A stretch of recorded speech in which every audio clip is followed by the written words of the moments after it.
فضل الصلاة على رسول الله صلى الله عليه وسلم. فضل الصلاة، أول حاجة يؤجر المصلي على النبي عليه الصلاة والسلام ب10 حسنات، يرفع المصلي على النبي عليه الصلاة والسلام 10 درجات، يغفر للمصلي على النبي صلى الله عليه وسلم 10 سيئات، سبب في شفاعة رسول الله صلى الله عليه وسلم يوم القيامة. يكفي الله عز وجل العبد اللي بيصلي على السلام يكفي همك ويغفر ذنبك. تصلي الملائكة على العبد دوت اللي يصلى على النبي عليه الصلاة والسلام. الصلاة على النبي تعتبر امتثال لأوامر الله، يبقى أنا بعمل فرض من الله أمرني بيه.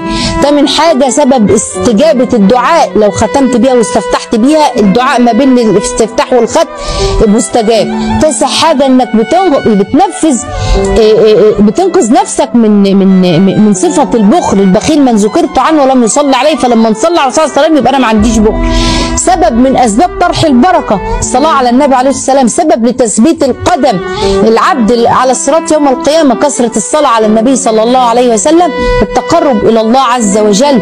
سبب كمان لنيل مرادك في الدنيا والآخرة، سبب كمان في فتح أبواب الرحمة، سبب دليل صادق على محبة النبي لأنك بتذكر النبي عليه الصلاة والسلام، كمان سبب لدفع الفقر. خلاص، أول نصيحة البسي واسع، البسي واسع، ما تشمريش الكم،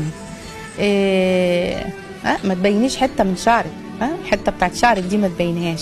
الاسبانيش والتربونة دي مش حجاب، دولت مش حاجه، عشان نبقى متفقين. ما تستخدميش برفان وانت طالعه وانت خارجه وانت عارفه نص الحديث.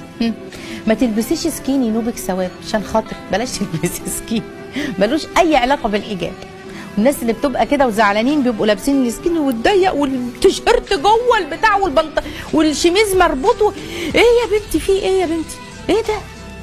غلط جدا جدا.